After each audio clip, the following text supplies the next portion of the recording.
जो पतले राजा थे, दुबले पतले राजा, वो तो मोटे राजा के पीछे छुप गए। अब मोटे राजा कहां जाए?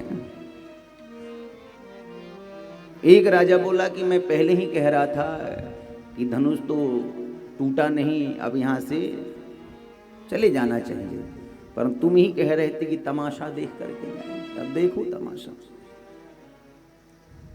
भगवान परशुराम ने कहा कि जल्दी बताओ, नहीं तो सारे राजाओं को मारूंगा।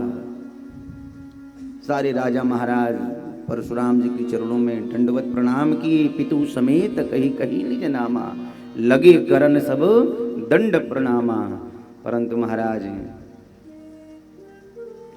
इनका क्रोध शांत नहीं हो रहा है।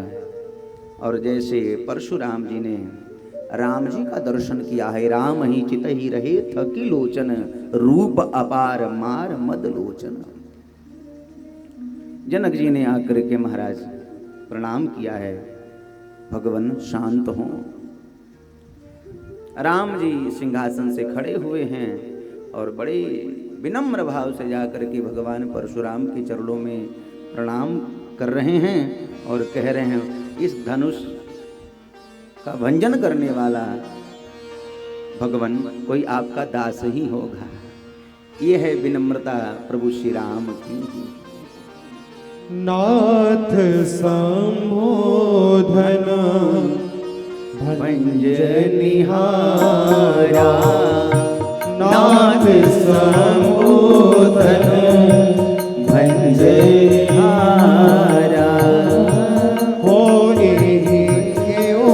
एक दास तुम्हारा, होए एक दास तुम्हारा। आयस काह यकीन मोई, आयस काह यकीन मोई, सुनी साई बोले मुनि कोहि, सुनी साई नाथ संबोधन भंजनिहारा, नाथ संबोधन भंजनिहारा। होई क्यों एक दास तुम्हारा, होई क्यों एक दास तुम्हारा। भगवान कह रहे हैं कि भगवान, ये शिव पिनाक का भंजन करने वाला कोई आपका सेवक होगा, कोई आपका दास ही होगा। अब परशुराम जी और क्रोधित हुए। परशुराम जी ने कहा, सेवक होगा? सेवक वो है जो सेवकाई करे। सेवक जो करे सेवकाई, अरि करनी करी करिए लड़ाई। ये कोई साधारण धनुष नहीं, ये मेरे आराध्य इष्ट भगवान शिव का पिनाक था, और जिसने इस धनुष को तोड़ा है वो मेरा शत्रु है, सहस्र बाहु की तरह। मैं उसे छोड़ूंगा नहीं। अब परशुराम जी के क्रोध को जब लखन लाल जी ने देखा तो महाराज, जब एक क्रोधी दूसरे क्रोधी से मिलता है तो फिर उसको पता चलता है कि अभी हम इससे कम है।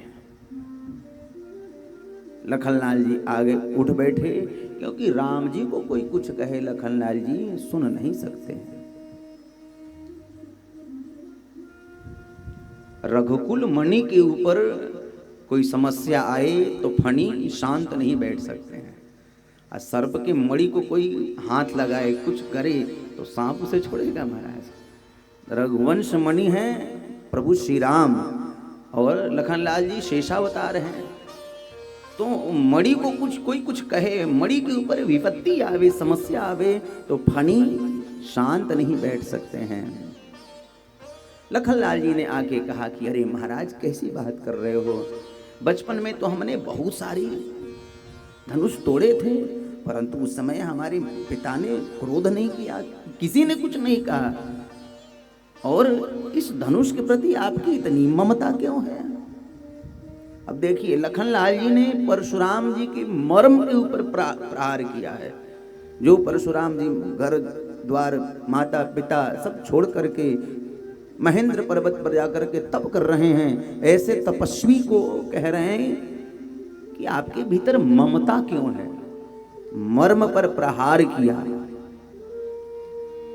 परशुराम ने कहा, यही धनु रे नृप बालक काल बस बोलत तो ही न संभार, धनु ही सम त्रिपुरारि धनु विदित सकल संसार। ये कोई सामान्य धनुष नहीं है। लखनलाल जी ने कहा कि इसमें और धनुष में मुझे तो अंतर ही नहीं समझ में आ रहा है। भगवान परशुराम ने कहा कि अरे मूढ़ जनक, इस बालक को संभाल, इसको समझा कि मैं कौन हूं। लखनलाल जी ने परशुराम जी से कहा कि महाराज, इतना क्रोध, इतनी ममता एक विरक्त को शोभा नहीं दे रहा है। महाराज ने कहा कि आप क्षमा करें, ये बालक हैं, नाथ करहूं बालक पर छोहूं, सूद दूध मुख करिए न कोहू। राम जी की तरफ देख करके महाराज परशुराम जी के नेत्र थक गए, दर्शन करने लगे। परशुराम जी समझ गए ये कोई साधारण नहीं हो सकते हैं। तब कहा है, ये मेरा जो धनुष है, इस पर ये प्रत्यंचा चढ़ा देंगे तो मैं समझ जाऊंगा ये साधारण नहीं, ये स्वयं परमात्मा है। और जैसे धनुष को देने के लिए गए हैं, धनुष महाराज अपने आप राम जी के पास में पहुंच गया। यानी कि धनुष ने भगवान को पहचान लिया। अभी भगवान परशुराम नहीं पहचान पा रहे हैं। देत राम ही चल गया, देत चाप वहीं चल गया, देत चाप वहीं चल गया, देत चाप वहीं चल गया।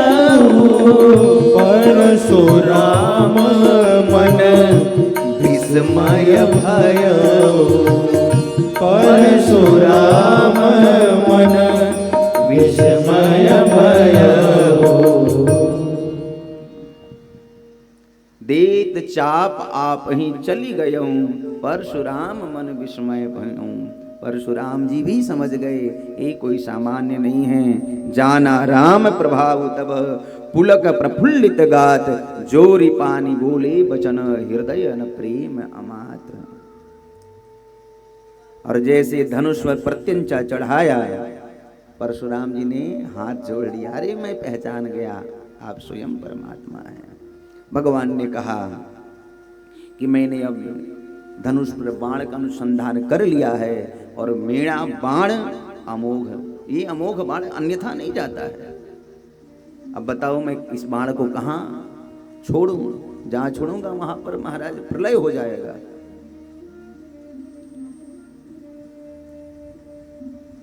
भगवान परशुराम कहते हैं कि मैंने तपस्या से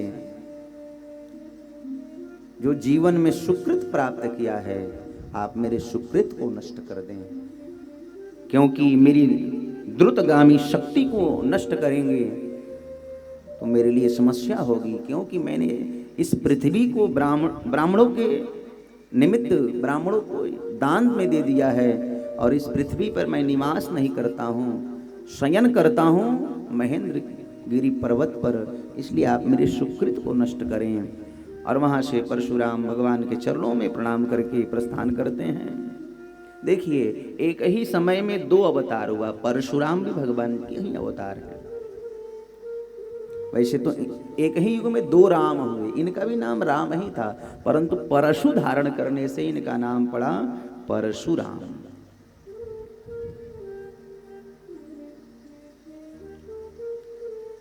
दूत संदेश लेकर के, पाती लेकर के अयोध्या में आया।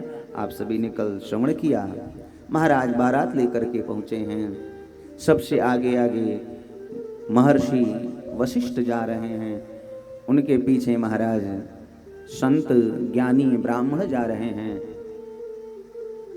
मिथिला में बारात पहुंची है, स्वागत किया मिथिला वासियों ने, सखियों ने महाराज दूल्हे सरकार की परछौना की है।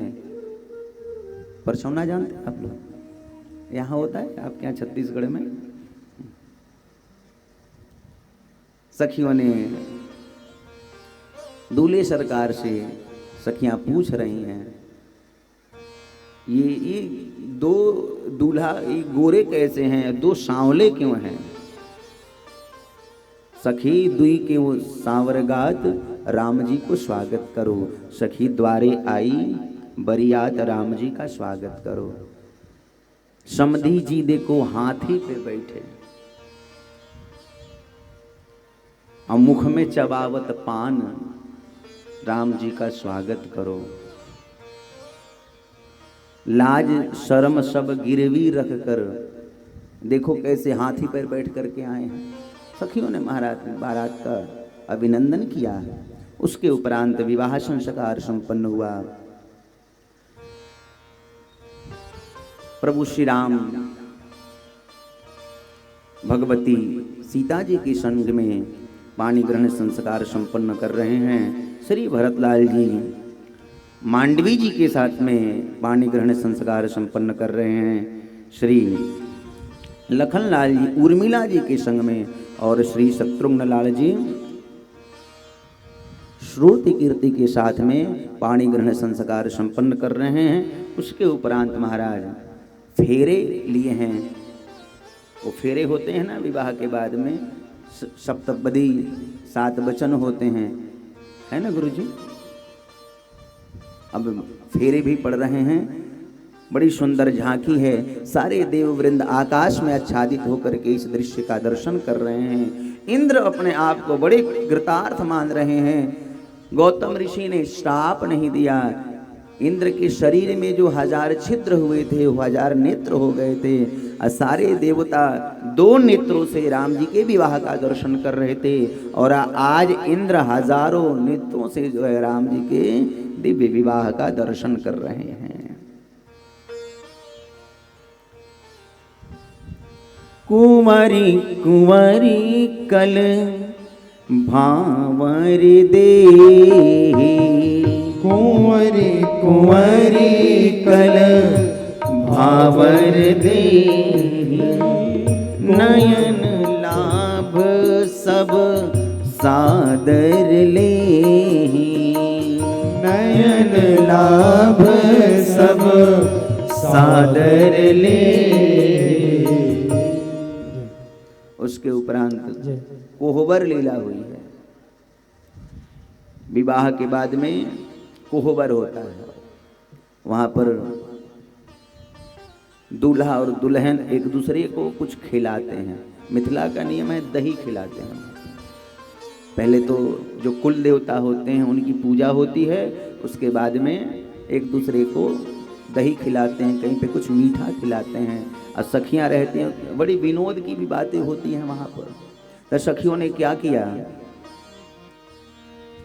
सिया जो की जो पादुका थी उसको ढक दिया और एक फूल की माला पहना दी, और राम जी से कहने लगी, सुनो जी, ये हमारी कुल देवी हैं, इनको प्रणाम करके और फिर आगे आप बढ़ो। अब राम जी तो सीधे साधे राम जी जैसे प्रणाम करने के लिए जा रहे थे। सिया जी मन ही मन सोच रही हैं कि प्रभु मेरे पादुका को प्रणाम करें, ये ठीक बात नहीं है। लखनलाल जी ने कहा कि पहले मैं दर्शन करूंगा, पहले मैं प्रणाम करूंगा। लखनलाल जी ने विचार किया कि यदि भाभी जी की पादुका भी होगी तो मैं तो प्रणाम करने का अधिकारी हूँ। सखियों ने कहा कि नहीं नहीं, बड़े ये हैं, पहले ये प्रणाम करेंगे। और राम जी प्रणाम करने के लिए जैसे गए तब तक जो है लखनलाल जी ने जाकर के प्रणाम कर लिया और उस ढके हुए कपड़े को ऊपर उठा दिया। राम जी जो है देख करके मुस्कुराने लगे। और अब जा रहे हैं राम जी कोहबर की ओर, तो सखियां कहने लगी, बहनों देखो तो सही, ये दूल्हा कैसा चल रहा है। ऐसा चल रहा है, लग रहा है जैसा कि कोल्हू का बैल है। अब उपमा कैसे दे रही, कोल्हू का बैल।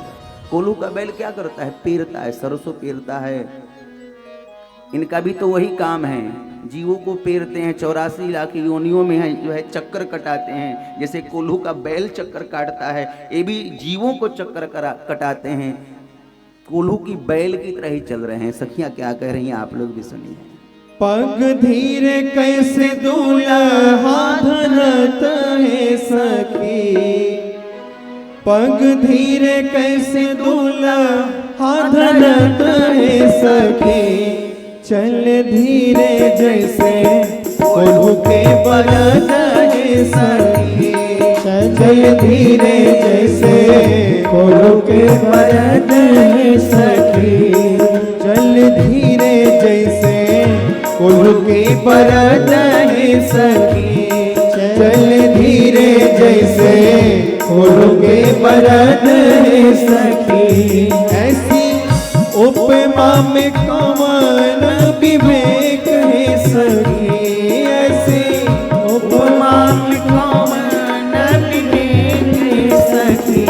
बर और बरद के नाम गुण एक है सखी, बर और बरद के नाम गुण एक है सखी। आहे बरद वही जो बरदानी है सखी, आहे बरद वही जो बरदानी है सखी। लेकिन कोल्हू के बरद क्यों प्रमाणी है सखी, लेकिन कोल्हू के बरद क्यों प्रमाणी है सखी।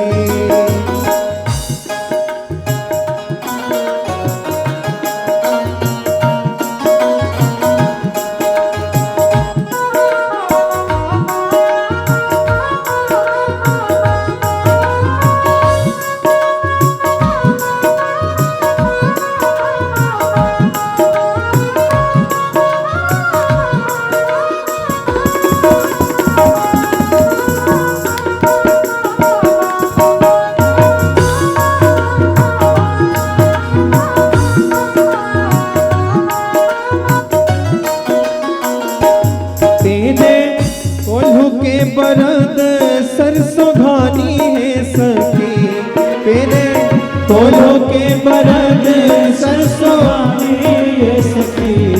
ये 84 लाख योनि के विधानी है सखी, ये 84 लाख योनि के विधानी है सखी।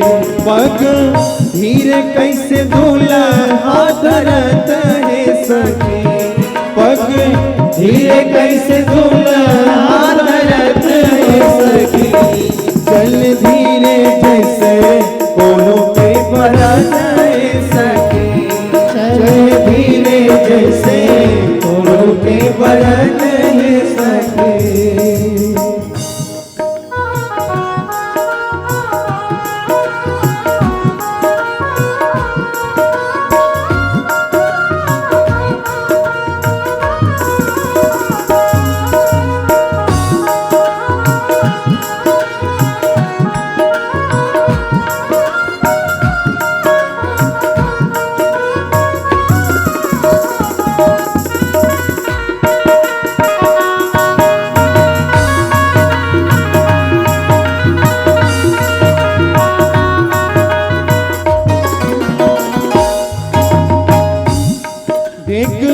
लंबी अब चाल कैसे लागे है सखी, लंबी अब चाल कैसे लागे है सखी। देख लंबी अब चाल कैसे लागे है सखी, देख लंबी अब चाल कैसे लागे है सखी। जैसे बंधन से छोटी आज भागे है सखी, जैसे बंधन से छोटी आज भागे है सखी। आज तो बकरा के लोग सब कहे हैं सखी, आज तो बकरा के लोग सब कहे हैं सखी। आज हो अजय राजा इनमें रहे हैं सखी, अजय हो अजय राजा इनमें रहे हैं सखी।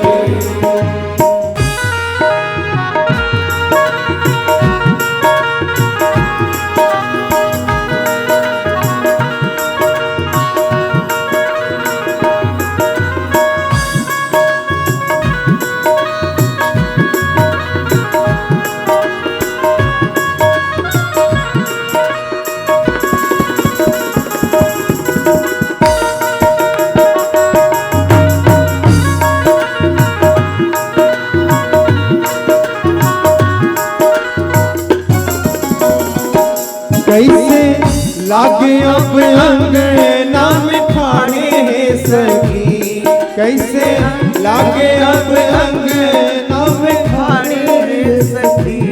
जोशी वर्ण नीलमणि हम गाड़े हैं सखी, जो सुवर्ण नीलमणि हम गाड़े हैं सखी।